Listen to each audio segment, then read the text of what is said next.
In July 1976, my wife Mary, son Jonathan, 6, daughter Suzanne, 7, and I set sail from Plymouth, England, to duplicate the round-the-world voyage made 200 years earlier by Captain James Cook. For the longest time, Mary and I, a 37-year-old businessman, had dreamt of sailing in the wake of the famous explorer. And for the past 16 years, we had spent all our leisure time honing our seafaring skills in British waters.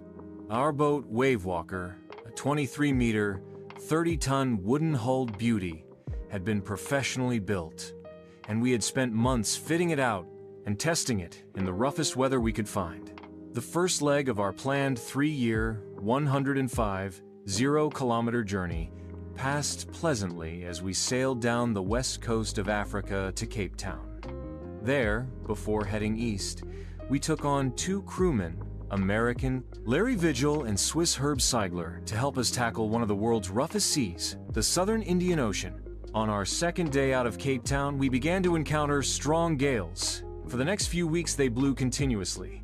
Gales did not worry me, but the size of the waves was alarming, up to 15 meters, as high as our main mast. December 25 found us 500 kilometers east of Cape Town. Despite atrocious weather, we had a wonderful holiday complete with a Christmas tree. New Year's Day saw no improvement in the weather, but we reasoned that it had to change soon. And it did change for the worse. At dawn on January 2, the waves were gigantic. We were sailing with only a small storm jib, and were still making 8 knots. As the ship rose to the top of each wave, we could see endless, enormous seas rolling towards us, and the screaming of the wind and spray was painful to the ears.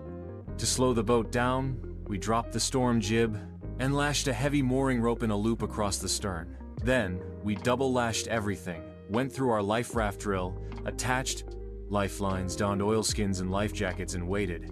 The first indication of impending disaster came at about 6 p.m., with an ominous silence. The wind dropped, and the sky immediately grew dark. Then came a growing roar, and an enormous cloud towered aft of the ship. With horror, I realized that it was not a cloud, but a wave like no other I had ever seen. It appeared perfectly vertical and almost twice the height of the other waves, with a frightful breaking crest. The roar increased to a thunder as the stern moved up the face of the wave, and for a moment I thought we might ride over it. But then, a tremendous explosion shook the deck. A torrent of green and white water broke over the ship, my head smashed into the wheel, and I was aware of flying overboard and sinking below the waves. I accepted my approaching death, and as I was losing consciousness, I felt quite peaceful. Unexpectedly, my head popped out of the water. A few meters away, Wavewalker was near capsizing, her masts almost horizontal. Then a wave hurled her upright. My lifeline jerked taut. I grabbed the guardrails and sailed through the air into Wavewalker's main boom. Subsequent waves tossed me around the deck like a rag doll. My left ribs cracked, my mouth filled with blood and broken teeth. Somehow, I found the wheel, lined up the stern for the next wave, and hung on. Water, water, everywhere. I could feel that the ship had water below, but I dared not abandon the wheel to investigate. Suddenly, the front hatch was thrown open, and Mary appeared. "We're sinking!" she screamed. "The decks are smashed. We're full of water." "Take the wheel!" I shouted as I scrambled for the hatch. Larry and Herb were pumping like madmen. Broken timbers hung at crazy angles. The whole starboard side bulged inwards. Clothes, crockery, charts, tins, and toys sloshed about in deep water. I half swam, half crawled into the children's cabin. "Are you all right?" I asked. "Yes," they answered from an upper bunk. "But my head hurts a bit," said Sue, pointing to a big bump above her eyes. I had no time to worry about bumped heads. After finding a hammer, screws, and canvas, I struggled back on deck. With the starboard side bashed open, we were taking water with each wave that broke over us. If I couldn't make some repairs, we would surely sink. Somehow, I managed to stretch canvas and secure waterproof hatch covers across the gaping holes. Some water continued to stream below, but most of it was now being deflected over the side. More problems arose when our hand pumps started to block up, with the debris floating around the cabins and the electric pump short-circuited. The water level rose threateningly. Back on deck, I found that our 2 spare hand pumps had been wrenched overboard along with the forestaysail, the jib, the dinghies, and the main anchor. Then, I remembered we had another electric pump under the chart room floor. I connected it to an outpipe and was thankful to find that it worked. The night dragged on with an endless, bitterly cold routine of pumping, steering, and working the radio. We were getting no replies to our Mayday calls, which was not surprising in this remote corner of the world. Sue's head had swollen alarmingly. She had 2 enormous black eyes, and now she showed us a deep cut on her arm. When I asked why she hadn't made more of her injuries before this, she replied, "I didn't want to worry you when you were trying to save us all." By morning on January 3, the pumps had the water level sufficiently under control for us to take 2 hours rest in rotation.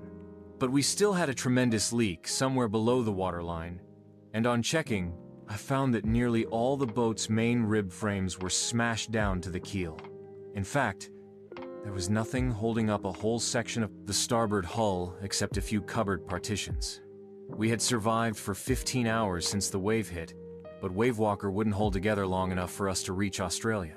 I checked our charts and calculated that there were 2 small islands a few hundred kilometers to the east.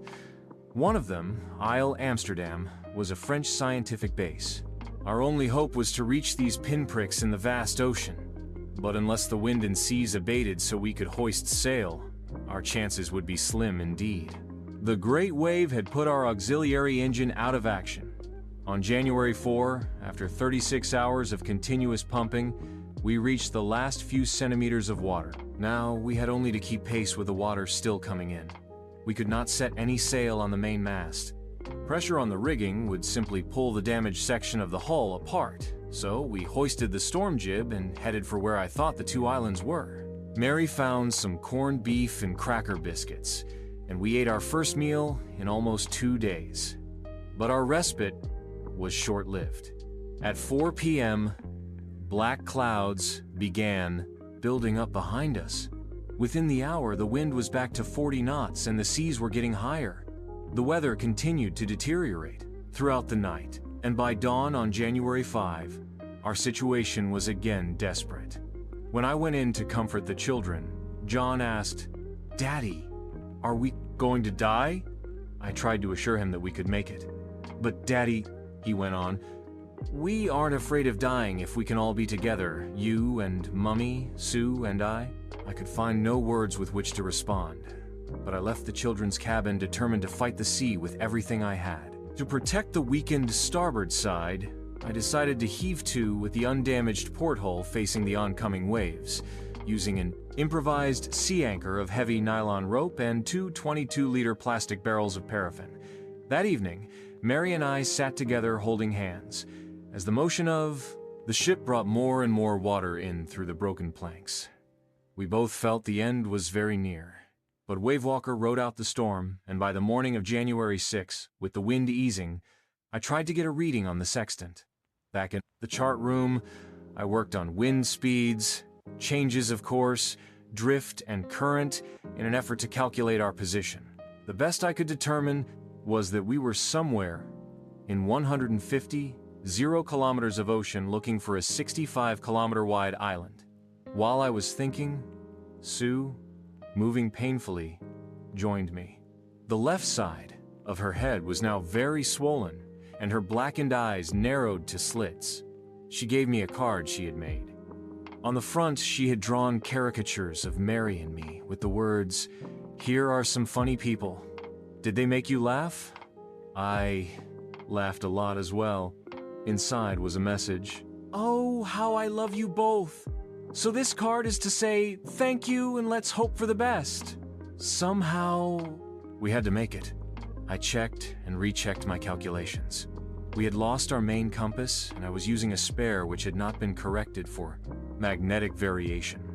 I made an allowance for this, and another estimate of the influence of the westerly currents which flow through this part of the Indian Ocean. About 2 p.m., I went on deck and asked Larry to steer a course of 185 degrees. If we were lucky, I told him with a conviction I did not feel he could expect to see the island at about 5 p.m. Then, with a heavy heart, I went below, climbed on my bunk, and amazingly, dozed off. When I woke, it was 6 p.m. and growing dark. I knew we must have missed the island, and with the sail we had left, we couldn't hope to beat back into the westerly winds. At that moment, a tousled head appeared by my bunk. "Can I have a hug?" Jonathan asked. Sue was right behind him. "Why am I getting a hug now?" I asked. "Because you are the best daddy in the whole world and the best—" "Captain," my son replied. "Not today, John, I'm afraid." "Why, you must be," said Sue in a matter-of-fact voice. "You found the island." "What?" I shouted. "It's out there in front of us," they chorused. "As big as a battleship." I rushed on deck and gazed with relief at the stark outline of Isle Amsterdam. It was only a bleak piece of volcanic rock, with little vegetation, the most beautiful island in the world. We anchored offshore for the night, and the next morning all 28 inhabitants of the island cheered as they helped us ashore. With land under my feet again, my thoughts were full of Larry and Herbie, cheerful and optimistic under the direst stress, and of Mary, who stayed at the wheel for all those crucial hours. Most of all, I thought of a 7-year-old girl who did not want us to worry about. A head injury, which subsequently took 6 minor operations to remove a recurring blood clot between skin and skull, and of a 6-year-old boy who was not afraid to die.